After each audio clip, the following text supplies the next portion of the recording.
Hello everyone, welcome to Legal Cart.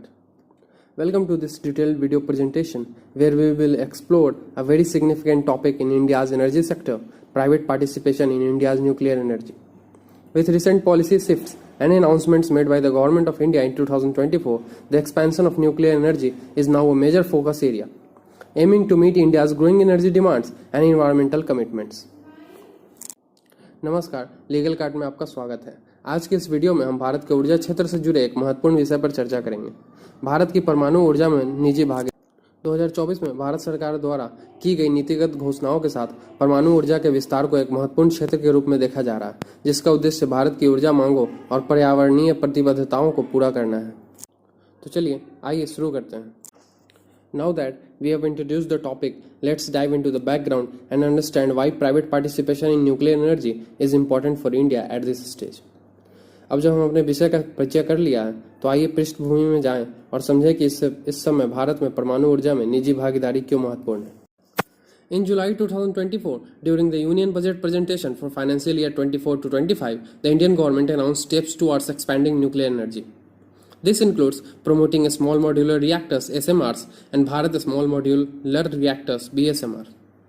These reactors are considered the future of nuclear technology, which will help India reach its goal of generating 500 gigawatt of non-fossil fuel based energy by 2030. जुलाई 2024 में वित्तीय वर्ष 2024-25 के लिए budget प्रस्तुति के दौरान भारत सरकार ने परमाणु ऊर्जा के विस्तार की दिशा में महत्वपूर्ण कदमों की घोषणा की। इसमें छोटे मॉड्यूलर रिएक्टर्स और भारत के छोटे मॉड्यूलर रिएक्टर्स को बढ़ावा देना शामिल है।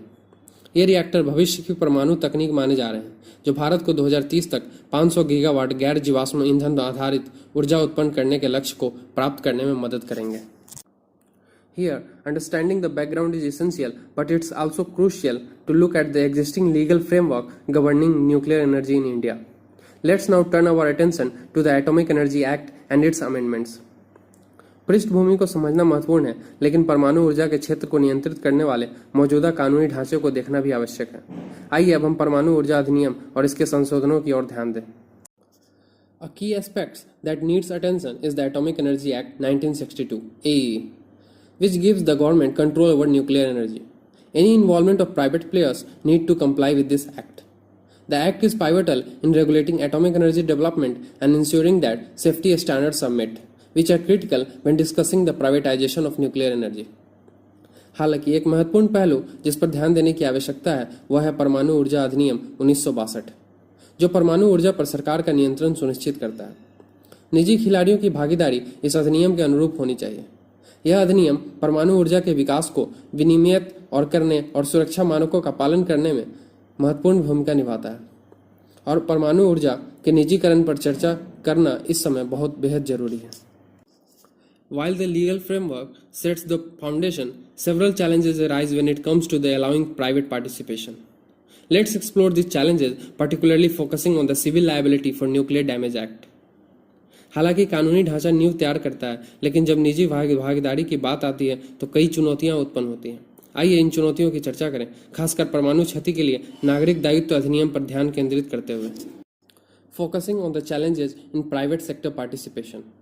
One of the major legal challenges is the Civil Liability for Nuclear Damage Act (CLNDA) 2010, which ensures that the operator of a nuclear facility is responsible for compensation in case of accidents. However, this act has been criticized for creating uncertainties as private investors feel unsure about the liabilities they might incur in case of a nuclear mishap. निजी क्षेत्र के भागीदारी के सामने एक प्रमुख कानूनी चुनौती है परमाणु क्षति के लिए नागरिक दायित्व अधिनियम CLNDA 2010, जो यह सुनिश्चित करता है कि किसी भी परमाणु दुर्घटना की स्थिति में परमाणु संयंत्र का संचालक मुआवजा देने के लिए जिम्मेदार होगा। हालांकि इस अधिनियम की आलोचना की गई है क्योंकि इससे निवेशकों को संभावित जोखिमों के बारे में अनिश्चितता होती है।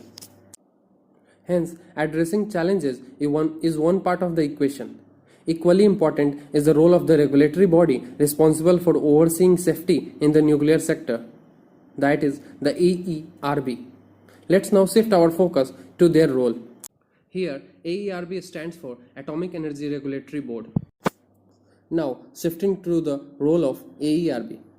The Atomic Energy Regulatory Board is responsible for ensuring safety regulations in India's nuclear sector.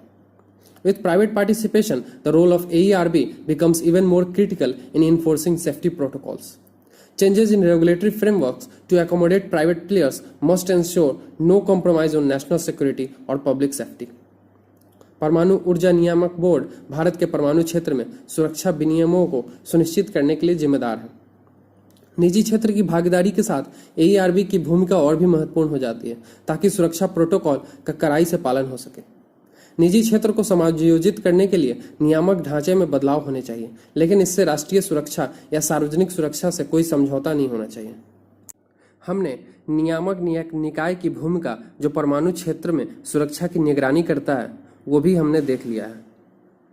अब आइए वहां से AERB ग्लोबल पर्सपेक्टिव पे भी ध्यान देते हैं। Having discussed the role of AERB, it's essential to look at how other countries have successfully integrated private participation in their nuclear energy sectors. Let's now take a global perspective. AERB की भूमिका पर चर्चा करने के बाद यह देखना जरूरी है कि अन्य देशों ने किस तरह सफलतापूर्वक अपने परमाणु ऊर्जा क्षेत्रों में निजी भागीदारी को शामिल किया है। अब आइए वैश्विक दृष्टिकोण पर नजर डालते हैं। Globally, countries like the United States and France have a well-established private sector in nuclear energy. These nations have frameworks where the government and private companies collaborate effectively to boost nuclear infrastructure. India can learn from these models, but must tailor its policies to fit the local challenges. वैश्विक स्तर पर संयुक्त राज्य America और France जैसे देशों में परमाणु ऊर्जा में एक सुदृढ़ निजी क्षेत्र मौजूद है। इन देशों में सरकार और निजी कंपनियां मिलकर परमाणु ढांचे को मजबूत करने के लिए प्रभावी रूप से काम कर रही है। भारत इन मॉडलों से सीख सकता है, लेकिन अपनी नीतियों को स्थानीय चुनौतियों के अनुसार अनुकूलित करना होगा।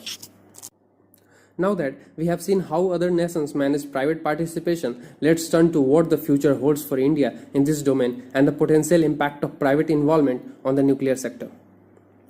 अब जब हमने देख लिया है कि अन्य देश निजी भागीदारी का प्रबंधन कैसे करते हैं, तो आइए भारत के लिए इस क्षेत्र में भविष्य क्या हो सकता है और परमाणु क्षेत्र पर निजी भागीदारी का संभावित प्रभाव क्या होगा, इस पर चर्चा करते हैं। Looking ahead, the participation of private players can boost innovation, funding, and efficiency in the nuclear sector.